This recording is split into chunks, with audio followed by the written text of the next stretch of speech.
All right, let's go back to March the 4th. Remember, President Trump, he was ridiculed by the alt-left propaganda, destroy Trump media. Why? He tweeted out that members of his transition team had been wiretapped by the Obama administration. But tonight, there is a damning piece of tape circulating that could vindicate President Trump. Now, this clip we're going to show you is from March 2nd. It's from an MSNBC interview with Dr. Evelyn Farkas. Now, she served in the Obama administration from 2012 through 2015 as the Deputy Assistant Secretary of Defense for Russia, Ukraine, and Eurasia. Now, this clip from the interview earlier this month, it could prove the Obama administration was very much involved in the surveillance of Trump transition team members. Wow. Watch this.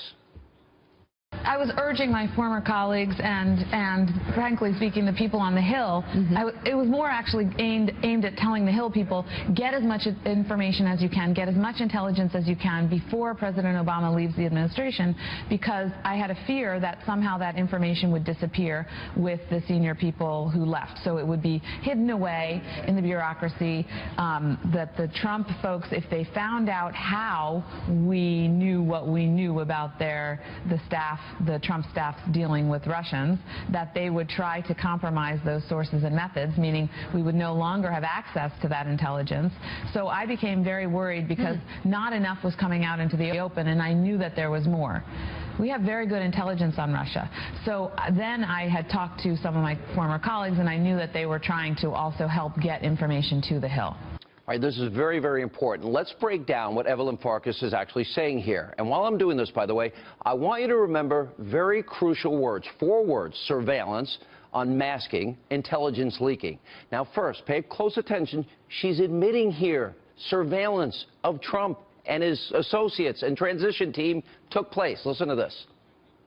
It was more actually aimed at telling the Hill people, get as much information as you can, get as much intelligence as you can before President Obama leaves the administration, because I had a fear that somehow that information would disappear with the senior people. All right. Now, what is the information she's actually talking about? Now, obviously, Farkas is referring to surveilled information on the Trump transition team. Listen next, as she admits that there was unmasking, in other words, revealing the identities of those Trump team members.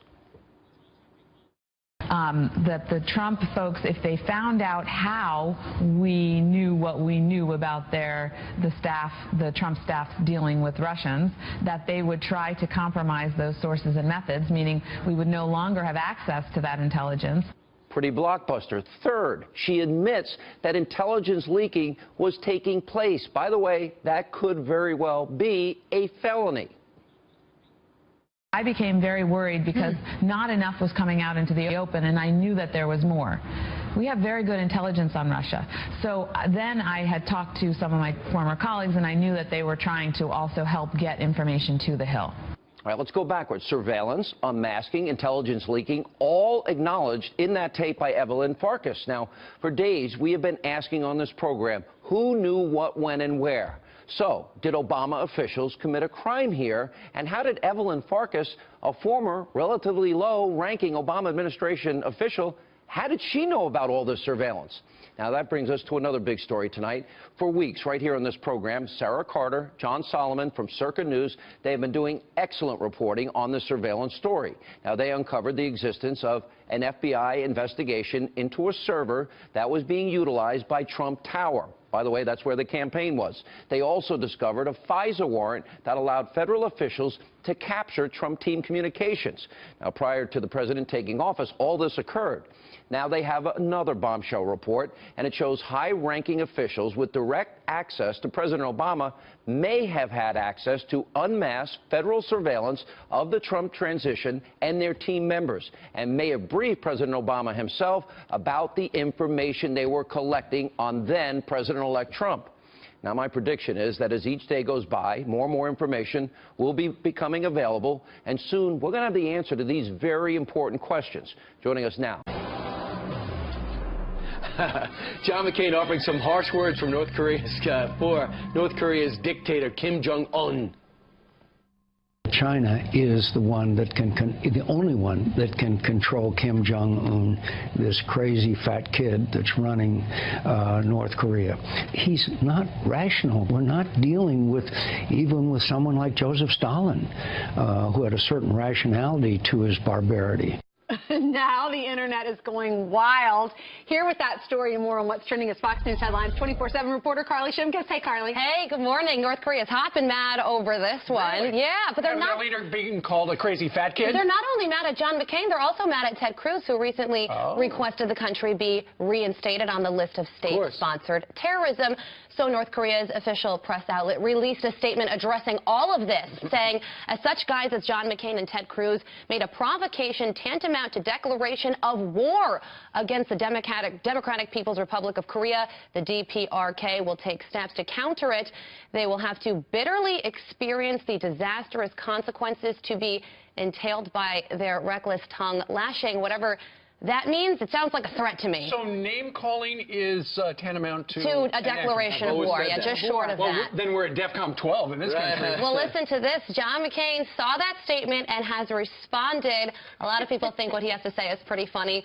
What did they want me to call him? A crazy skinny kid? So people aren't only calling him a war hero now, they're also calling him a Twitter hero. Right. With their explosive report from Circa News, Sarah Carter, John Solomon. Thank you, John, especially for making a rare appearance. Sarah's been doing all the heavy lifting on the show. She has indeed.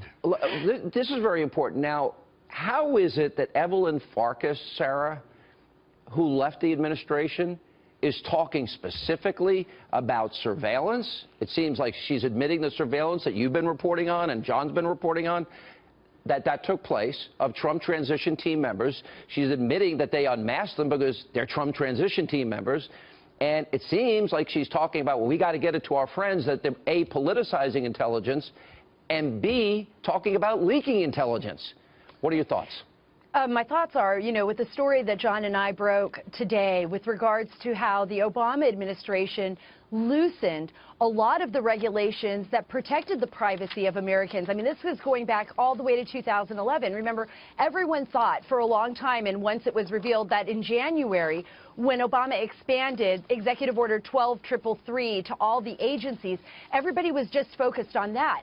But nobody was focusing on what happened before that. And I think with what John and I were able to show is that, look, it didn't happen just in January. That expanded it even further into all 16 agencies.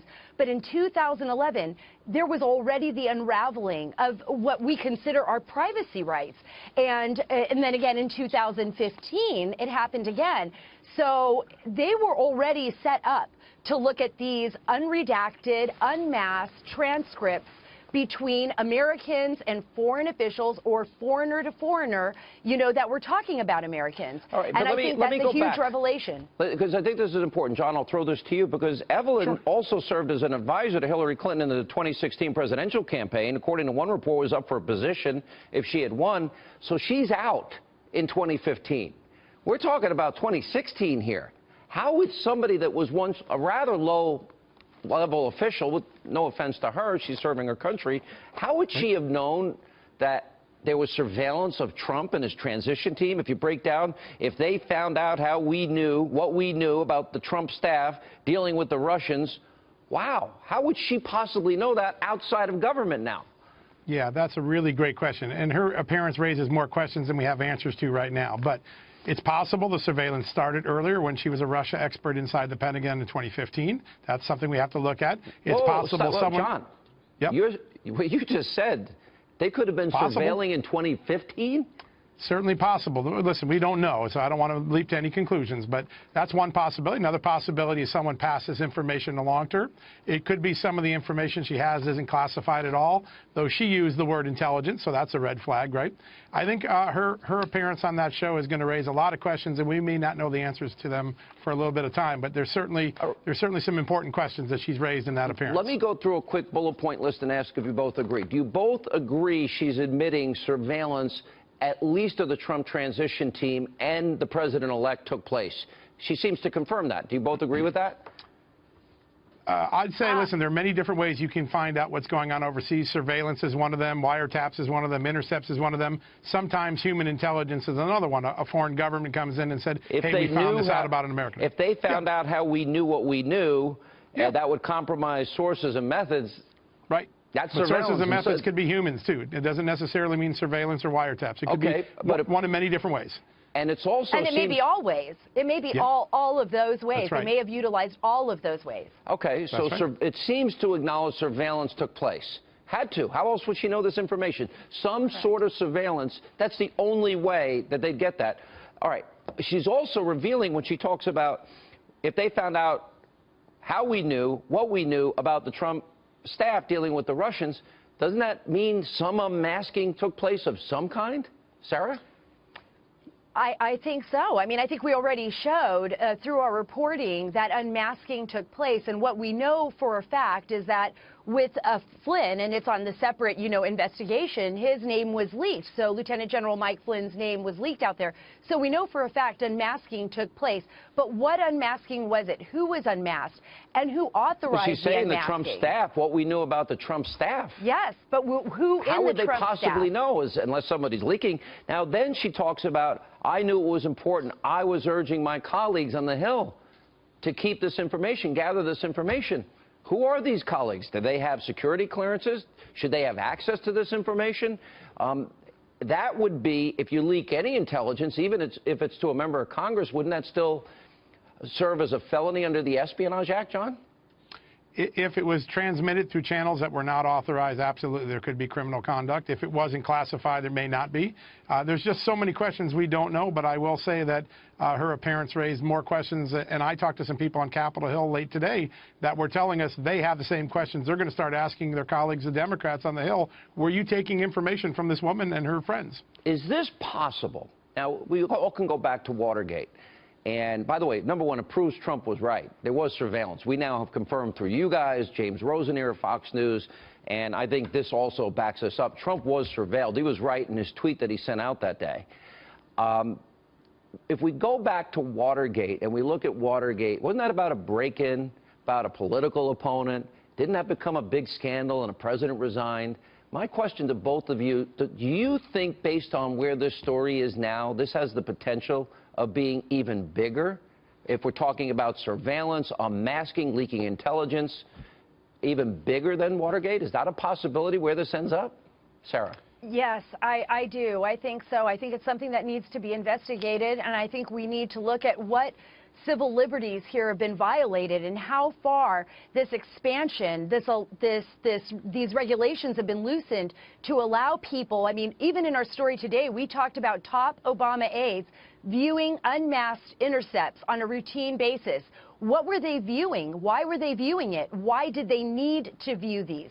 Some may be legitimate, but if we find out that they were just viewing conversations between, even then, President Trump and other foreign officials and members of his team. That's illegal if you don't have a warrant for President Trump, even if it was picked up incidentally. John, how big does this story potentially get?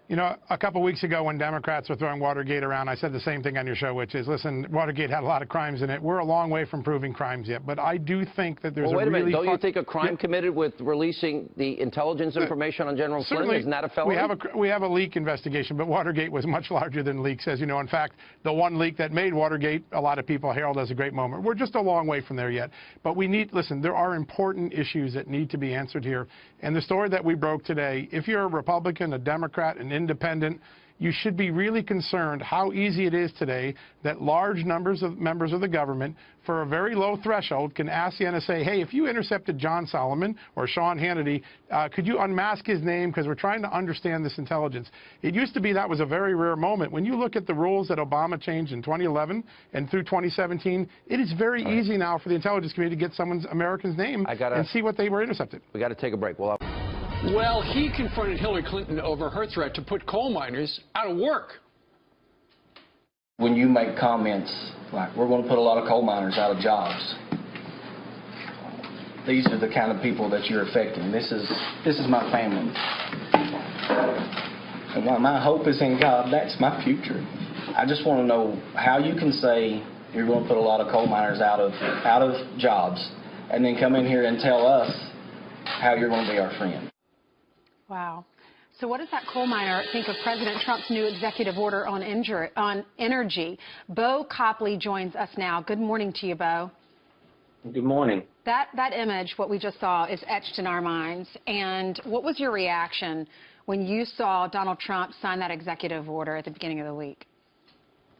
Well, I actually didn't get to see it when it happened. We were a little bit busy and we were out of pocket, but once I heard news of it, I'm very hopeful. Our industry's not going to come back overnight, and we all know that, but we view things like this as steps in the right direction to give us an opportunity to be able to do what we've done for a long time. Sure. So by signing that executive order a couple of days ago, effectively he ended what you regard as the Obama administration war on coal. It saved 30,000 jobs in the state of Ohio alone and 130,000 jobs across the United States of America.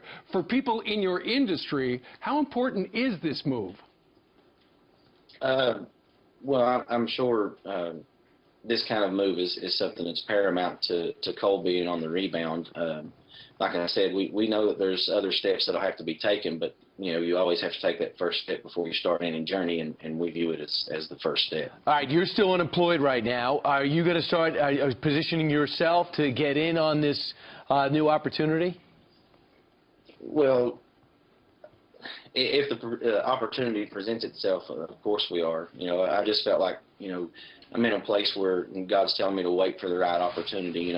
We had an opportunity, my family did, for a good job in the industry, but we would have had to relocate it, and just didn't feel like it was the right time for us and the right opportunity to move away from our church, our church family, and our support group that we have around us right now. And so if the right opportunity hopefully will present itself soon. So you've been out of a job for a while now. As a father, trying to raise kids at home, put food on the table, how are you doing it, and how are you feeling? Well, it can be pretty stressful, but again, one of the things I've always leaned on is, regardless of who pays my check or where our funds come from, God is our provider. We believe and trust in Him, and He's provided every step of the way. My wife is a professional photographer, and she has really picked up the slack in the last year and a half, and has really been there for us. She's my rock. What's her company? Charlie Lifestyle Photography is the name. Okay. Charlie we'll with check it out. 2 E's. Okay. Bo, after you slid the picture of your family over to Hillary Clinton, we saw that part. Where essentially, you said, these are the people from my family who, because of the war on coal, don't have food coming in. What was her answer to that? Because we don't really remember that part. Well, she said that her words were taken out of context, and that she's always been in support of coal and coal miners. Of course, at the time, I really hadn't seen her entire video, just her words about we're going to put a lot of coal companies out of work. But when I went back and viewed it, it was clear that they weren't taken out of context. She actually meant we're going further with what Obama's done, So. Right. She's trying to get some green votes. Real quick, you want more to be done. This is only the first step. Tell me exactly if the president, what the president should do to really get coal going. Well, I think the regulations on our coal plants has really hurt us more than anything, because it's made it more costly for them to burn coal. I mean, we've had so many go offline because of those things that we really need to see more coal-fired power plants be able to start back up. Gotcha. All right. Bo, thank you very much. Good luck to you and your family. Thank you, Bo. Thank you. Hi, I'm Bill O'Reilly. Thanks for watching us tonight. Brand new poll on President Trump, and that is the subject of this evening's Talking Points memo. According to CBS News, the president's job approval rating now stands at 40%. 52% disapprove. 7% don't know. That's not surprising for a president with no prior political experience who's vowing to drain the swamp in Washington. This time next year, President Trump's job approval ratings will be much more meaningful. Next question, what do you think the main reason the Republican health care plan did not pass? Donald Trump didn't compromise enough, 14%. Congressional Republicans didn't compromise 14%. Democrats didn't compromise 14%. The bill just was popular 49%. So my analysis on Monday was correct.